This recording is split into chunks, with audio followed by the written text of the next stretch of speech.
A bad storyline can totally derail a wrestler. Doesn't matter if you're a champion, doesn't matter if you're 6'2" and jacked. If you're told your best friend is now a flower pot, that's it. You're the flower pot guy forever. This has happened a lot over the years, not the flower pot bit, even to performers who by many are considered among the best ever.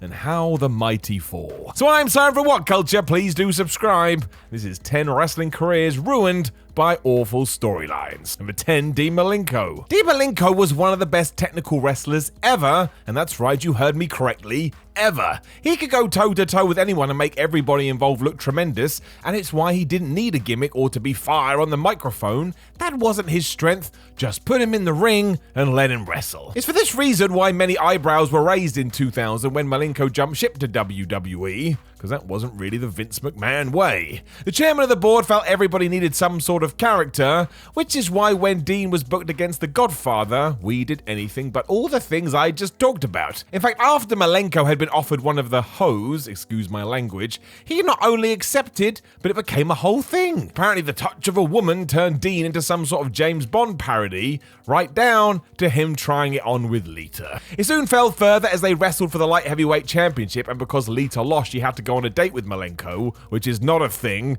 and because none of it was enough, the Hardy Boys then beat up the former WCW man in a hotel room. Not only was this story rubbish, but it was just such a poor fit for Dean Malenko. We should have just let him take on fools every week, and sadly, about a year after this, he just quietly retired. Number 9, Zack Ryder. Zack Ryder needed something in 2011, and he found it on YouTube. The first wrestler to really take advantage of the platform to get himself over instead of waiting to be used on TV, it was an excellent plan because it worked. Within months, arenas were filled with fans chanting his name. This even resulted in a US Championship win, and for a few weeks, we all truly thought this was going to be one of those brass rings story in full effect. Not quite. As it turned out, WWE wasn't overly pleased that Ryder had done this, so they set him up for both a figurative and literal fall. Not only did his relationship with Eve Torres just end when John Cena started making out with her instead, but Kane threw Zack off the Raw stage after he'd already beaten up so badly he was in a wheelchair. Sheesh. The final blow came low at WrestleMania 28. Eve smashed him right in the balls because why give this guy anything? How dare he want to be more successful than he was? If you wanted to say he never really recovered after this, I think that would be somewhat fair. Number 8, Medusa. Alundra Blaze was the centerpiece of the WWE's women's division in the 90s. Vince McMahon was attempting to take it seriously for a few years there, but when 1995 rolled around and budget cuts had to be made, guess who was on that list? What followed was not only controversial, but considered one of the first shots in the Monday Night Wars. The renamed Medusa turned up on WCW with her WWE Women's title and threw it right in the bin. The wrestling world went crazy. It sounds hilarious now because no one would give a hoot in 2021, but back then the World Wrestling Federation were furious. They essentially blacklisted her for 20 years before realizing that we'd all moved on and inducted her into the Hall of Fame. Medusa has admitted this was an error though, and that she was pressured into it, and that all the negative attention kind of derailed her career. So there's a lesson there, I suppose. Don't throw things in the trash unless it is in fact rubbish. Number 7, Hawk. I've never understand why WWE felt the need to do this, and I never will. But if a wrestler was ever struggling in their personal life, for some reason someone backstage would decide it would make for good on-screen stories, and it was just never true. So when Road Animal Hawk was struggling with substance abuse, as ever the decision was made to tie this into the narrative. Hawk asked for this not to happen, but that request was denied, so from nowhere, fans all of a sudden saw him portrayed as a stumbling drunk who couldn't put a sentence together. This behavior started to cost his team, so now we were meant to be fed up with Hawk, and the absolute rock bottom of this is when he climbed up the Titantron and it was insinuated that he'd fallen off. Hell, WWE went as far as to say Droz pushed him. It got so bad the Legion of Doom quit the company, and who could blame them? And very sadly, Hawk passed away a couple of years later in 2003. None of this was good, however. The man should have been given help, not paraded around on television. Number 6, Rikishi. He did it for The Rock. And here we are years later, and I still don't know why Rikishi ran over Stone Cold Steve Austin, or why it magically changed to Triple H later on. The whole thing was a bust. Oddly though, the intentions were good. Rikishi was getting such good reactions, management decided he was ready to be moved into a top spot. What he was doing wasn't good enough apparently, so we took all that, threw it out the window, and made him a bad man. The real problem was that fans still wanted to cheer him, but were also being told not to cheer him.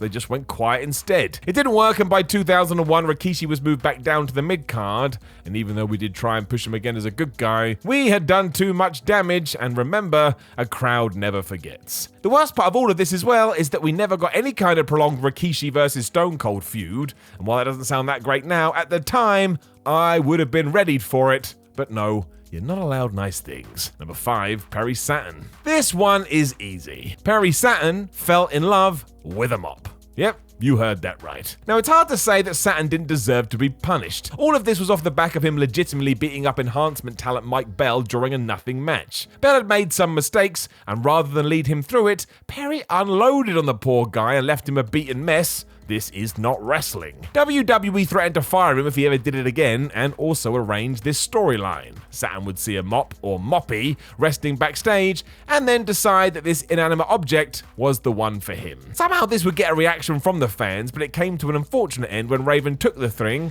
and threw it in the wood chipper.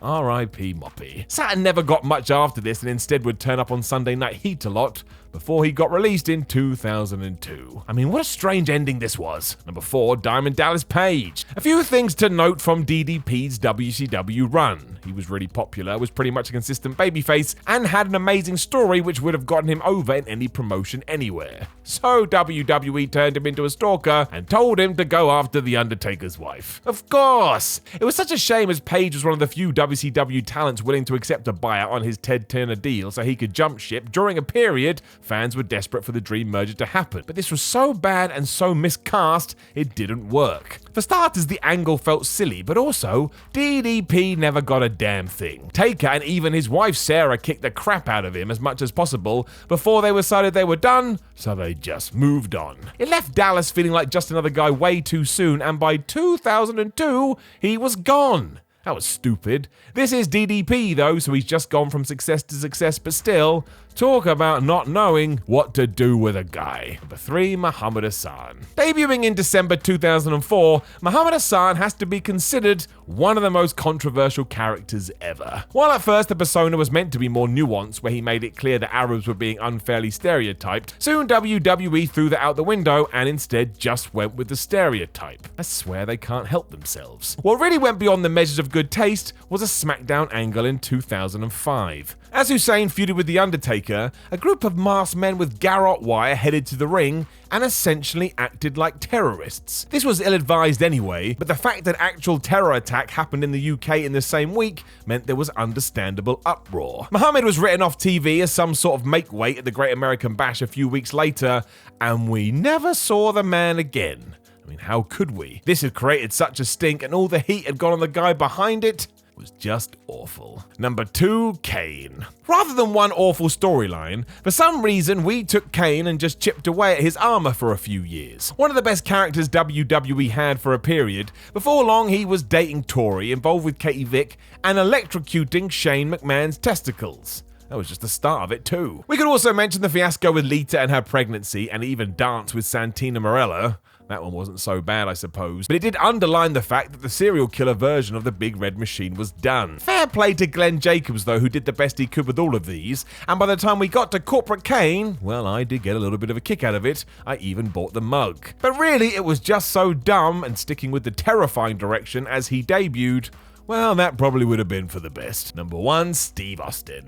Another controversial entry, it really depends on how you want to look at your wrestling. In terms of having fun, Stone Cold Steve Austin turning his back on the fans at WrestleMania 17 and becoming an absolute loon was great. It gave us so many tremendous moments, especially his relationship with Kurt Angle. You have never seen anything more stupid. Unfortunately, when you look at business numbers and engagement, as soon as the Rattlesnake had become the WWE's top bad guy, a significant portion of the audience just stopped watching. They had become fans due to Austin's beer swinging, boss beating ways, and now he was going against all that.